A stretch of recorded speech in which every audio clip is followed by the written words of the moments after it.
بسم اللہ الرحمن الرحیم۔ السلام علیکم ورحمۃ اللہ وبرکاتہ۔ آپ دیکھ رہے ہیں اسلام ہدایہ اسلامک یوٹیوب چینل۔ کیا آپ کو معلوم ہے کہ قابیل اور حابیل یہ بہت مشہور نام ہیں، یہ اللہ تبارک و تعالیٰ کے کس نبی کے بیٹے تھے؟ اس کا جواب ہے کہ یہ حضرت آدم علیہ السلام کے بیٹے تھے۔ کیا آپ کو معلوم ہے کہ اللہ تبارک و تعالیٰ کے نبی حضرت نوح علیہ السلام نے جو کشتی بنائی تھی وہ کس جگہ پر بنائی تھی؟ اس کا جواب ہے اللہ تبارک و تعالیٰ کے نبی حضرت نوح علیہ السلام نے یہ کشتی مسجد کوفہ کے پاس بنائی تھی۔ حاشیہ 4 جلالین صفحہ نمبر 183۔ ہمارا اگلا سوال ہے کہ حضور اکرم صلی اللہ علیہ وآلہ وسلم کی تمام ازواج مطہرات میں سے سب سے کم عمر کس ازواج کی تھی؟ یعنی کہ آپ کی بیویوں میں سے سب سے کم عمر کس کی تھی؟ اس کا جواب ہے حضور اکرم صلی اللہ علیہ وآلہ وسلم کی سب سے کم عمر ازواج یعنی کہ سب سے کم عمر والی بیوی حضرت سیدنا عائشہ صدیقہ رضی اللہ عنہا ہے۔ کیا آپ کو معلوم ہے کہ حضور اکرم صلی اللہ علیہ وآلہ وسلم نے سب سے پہلے کس سے نکاح کیا؟ اس کا جواب ہے حضور اکرم صلی اللہ علیہ وآلہ وسلم نے سب سے پہلا نکاح حضرت خدیجہ رضی اللہ عنہا سے فرمایا تھا۔ کیا آپ کو معلوم ہے کہ وہ کون سی ہستی ہیں جنہوں نے سب سے پہلے اللہ اکبر کہا؟ اس کا جواب ہے حضرت ابراہیم علیہ السلام نے سب سے پہلے اللہ اکبر کہا تھا۔ تفسیر نعیمی۔ کیا آپ کو معلوم ہے کہ اسلام میں جو سب سے پہلے سر کاٹا گیا تھا وہ کس کا تھا؟ وہ ایک یہودی تھا، اس کا نام کیا تھا؟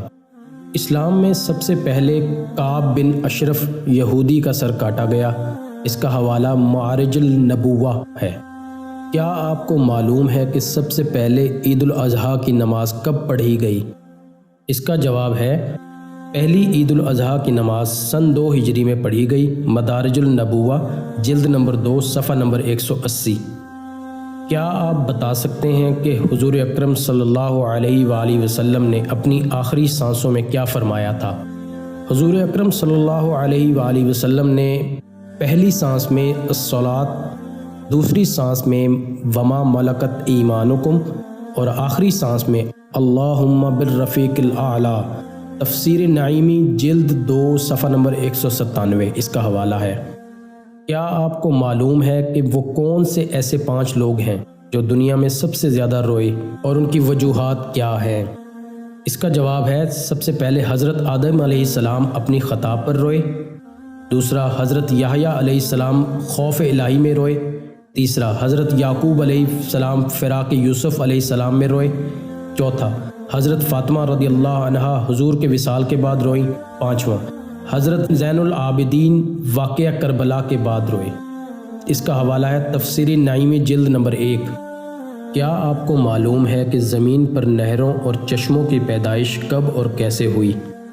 اس کا جواب ہے جب اللہ تعالیٰ نے حضرت آدم علیہ السلام کو پیدا فرمانے کا ارادہ کیا تو زمین کی طرف ایک وحی بھیجی کہ تجھ سے ایک ایسی مخلوق پیدا کرنے والا ہوں جن کو اطاعت پر جنت اور نافرمانی پر دوزخ ملے گی۔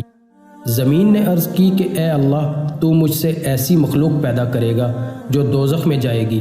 اللہ تعالیٰ نے فرمایا ہاں، تو زمین رونے لگی اور اتنی روئی کہ رونے سے نہریں اور چشمے جاری ہو گئے جو کہ قیامت تک جاری رہیں گے۔ حاشیہ 2 جلالین صفحہ نمبر 8۔ ناظرین کرام، ویڈیو دیکھنے کا بہت بہت شکریہ۔ مزید ایسی ویڈیوز دیکھنے کے لیے ہمارے چینل کو سبسکرائب کریں۔ انشاءاللہ بہت جلد ایک نئی ویڈیو کے ساتھ ملیں گے۔ السلام علیکم ورحمۃ اللہ وبرکاتہ۔